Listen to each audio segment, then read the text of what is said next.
Good morning. You are live again with the Bruno Man and Ruby and the crew. So we are here live this morning, and I'm here to answer a bunch of your questions, a few of your questions. Recently, I've gotten quite a few really great questions. Enough of that. Wow, where do I start with that one? The hardest part for me is when somebody says, hey, look into this. And it's like, okay, well, information today, as you and I know, is not just, oh, let's do a Google search. Because that's almost worthless to us anymore, because the way they have everything just narrowed down into one space and you can't find anything out. And all they want to do is tell you the narrative and what you've already heard on the evening news. It's useless to you, really, in so many ways. But this Unicoin has made a bunch of headlines, and Terry, I remember your name, Terry, this time. She sent me an article, a week, 2 weeks ago now, sorry to say, about what had happened and what she had experienced at a branch bank meeting that she had gone to, and they were talking about it. Just an idle chat, it wasn't anything professional. And she said, hey, you should really look into this, and I don't know. Okay, so I did. Couldn't find anything on it. And then about 4 or 5 days ago, there was a big news release that they're talking about going to it. Now, what little bit of a deep dive I could do on it, I did, which was fun. Led me in some interesting places, and you might find them ho-hum or no big deal. First of all, let me get to my conclusions in the beginning here. In case you're short for time, you need something to do something else. It's not a threat to XRP. That was my conclusion. It's still early in the game. We don't know, but they are two different. If you understand the banking world and the way money moves,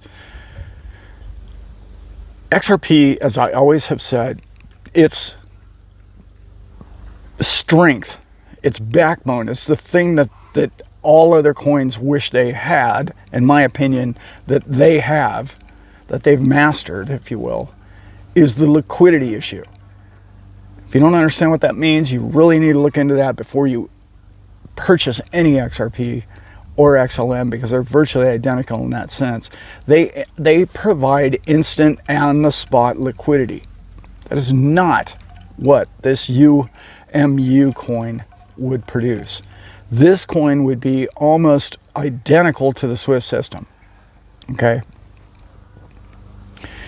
Which there's 2 or 3 different other avenues that I know that those people, I'm just going to call them the WEF again, are looking into. And they seemingly just bent over backwards to do the wrong thing all the time, just instead of going with the perfect choice and just making everybody globally happy and working on a global system. They seem to, if they don't own the people in the position or have something hanging over their head to control them in some way, they don't want to do business with those people. So much like my last video, I talked about at the very end about a gentleman who he thought he was doing the right thing, and he went with electric trailer, and they told him it all had to be propane.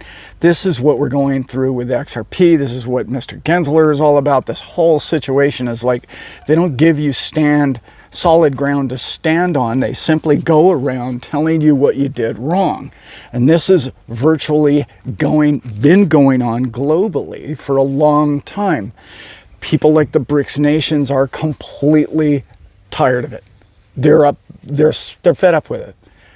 You know, and when you run an organization in a frustrating manner, you frustrate people and you push them to do other drastic things. I don't think anybody in the world 5 years ago even would have rather have done business with China and Russia than the US.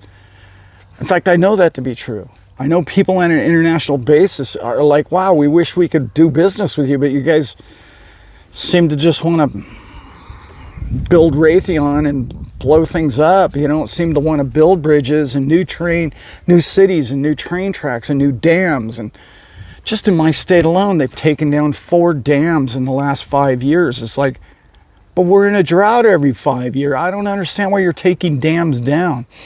Anyway, now I'm rambling on. Let's get back to what I was talking about. The deep dive that I did, I ran into a guy that you guys, look this guy up. Please give me some information on who this guy is. Daryl Hubbard.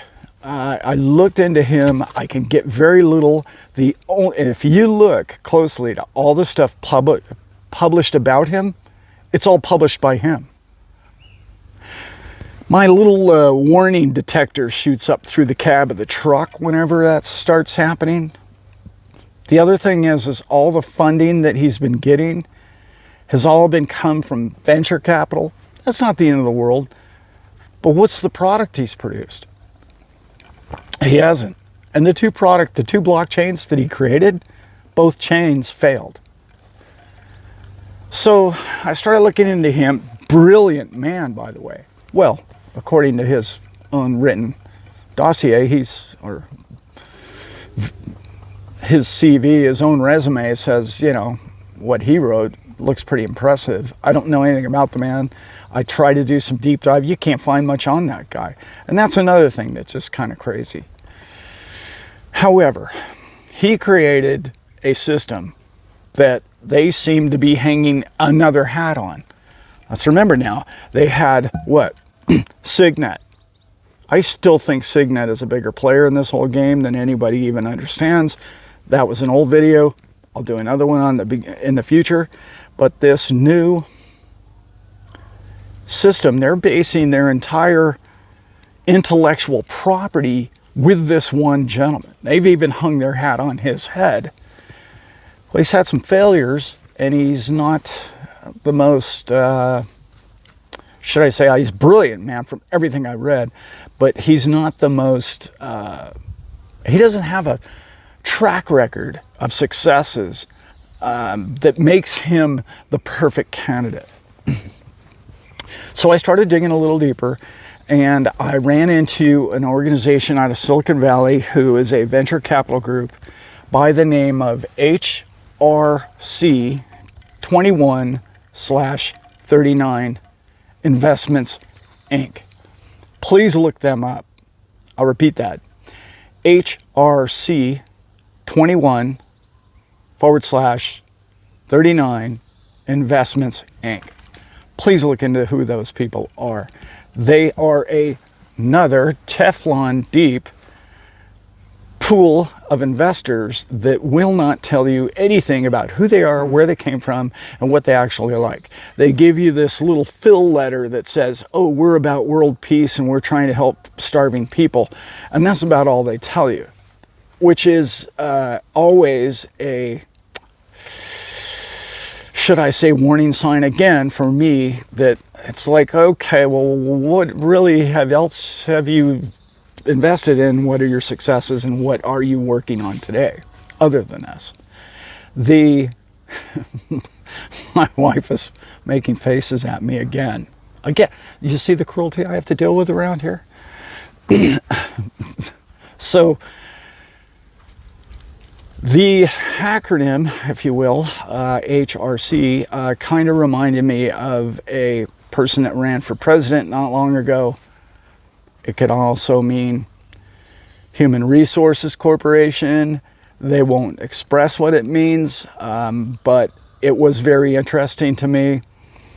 The people behind this group would like to be in the background, very private, and would not like to be exposed as to who even their board members are. And that's another red sign for me, red flag, sorry. I pursued my Goldman connection because it states clearly in the UMU form letter that came out like 5 business days, something like that ago, that they were connected with they named 4 or 5 different firms. The only one I had any affiliation with at all was Goldman Sachs. So I set out the old bat signal and went out to my 2 guys at Goldman, and I have heard very little back. I heard from the lower level guy back, and he said, yeah, we heard about that too, but it doesn't affect me in my office. I don't know anything about it. You should ask the guy above me, which is the guy who's yet to get back with me. However, he in the past has told me that there are 4 or 5 different blockchains that they're looking at. They're not looking at one. They're not looking to hang their hat on one. Okay, so let me get back to why I don't think this is going to succeed. It has a horrible track record. B, it has funding behind it that is very limited funding. C, whenever the WEF gets involved in something, it's a soup sandwich. It never works as planned, ever, ever. Like I've mentioned, these people are not intelligent. That's a poor statement. These people are weak-minded. These people believe in control. Control is starting to show itself to you and I. The media is their only friend. Other nations around the world are starting to understand who those people are. They don't want to do business with those kind of people anymore because of what they've done to people like you and I, or people even in countries, presidents of countries, and they change these members of these countries' parliament and government like a revolving door, and they control these people through propaganda and through many other different blackmail and other different nefarious things that they've been up to for generations now.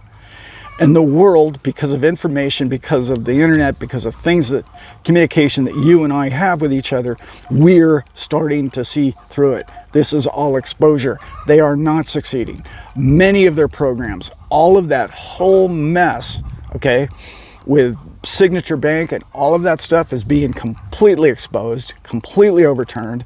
I know 2 or 3 different class action suits that are going on today because people lost their jobs and that bank was solvent, and their people are upset about what occurred there because the government came in, not even the government, the WEF again, came in and collapsed a bank that should have never been collapsed and stole the intellectual property, stole it, okay, at pennies on the dollar. And they've been doing this to companies and corporations and nations forever. And there's people around the world who are tired of it. And they are being exposed. And like I say, they're weak-minded. They're not the smartest people in the room. They tell you they are because they control the media, and the media tells you how smart and great they are and how rich they are and how important they are and what positions and how, you know, these titles in which they have. None of those people are elected, and all of those people control the people that are elected. That doesn't mean they're smart, okay? It has nothing to do with intelligence, common sense, or wisdom. People like you and I have that. They don't. I don't know what happened. I don't know whether they're just yes men. They got high on their own supply. They got confused over the generations of listening to each other, pat each other on the back. And that leads to failure. Always, always.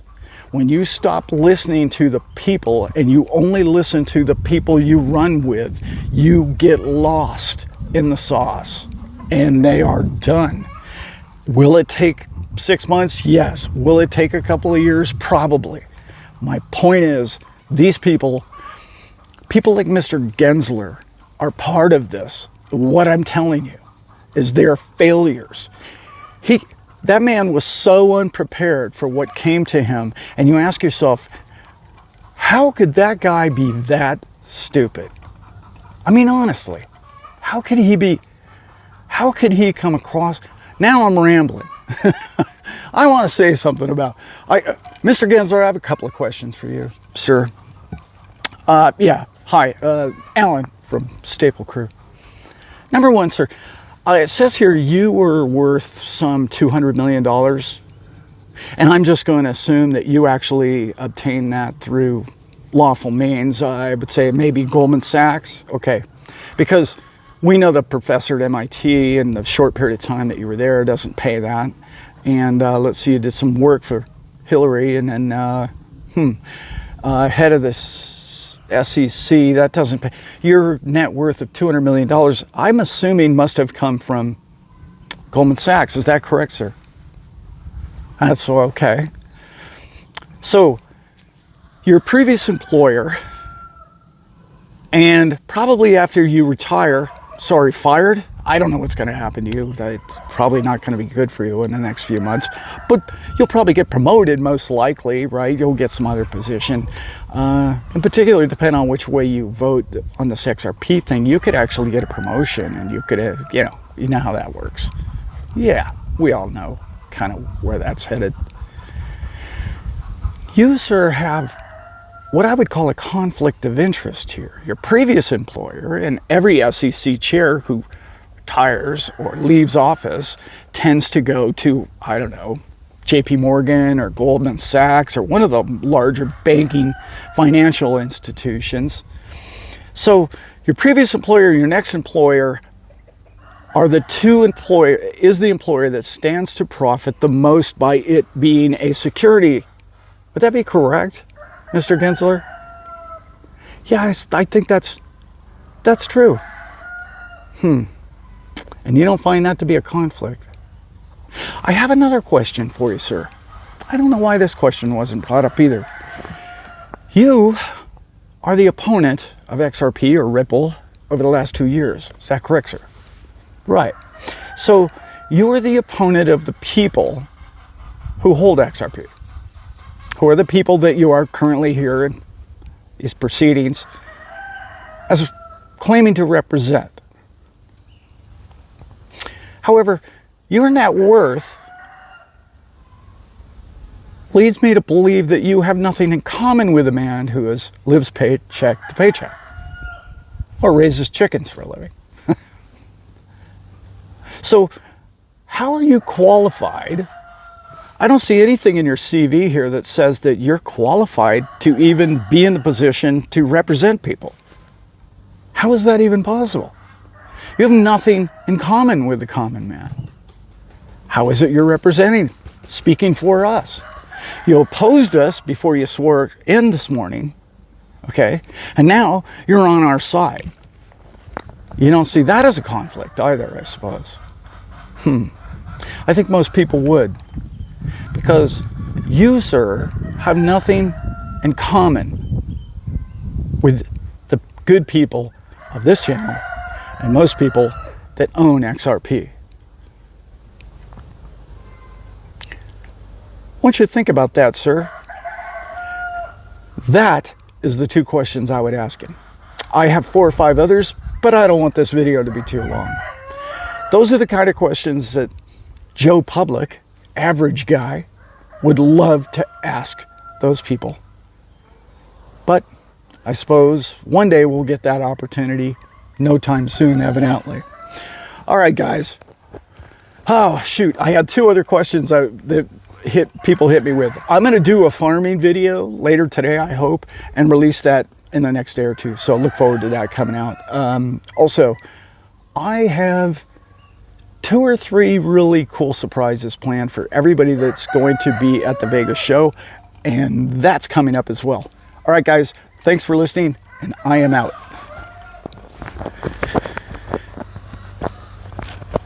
Hi,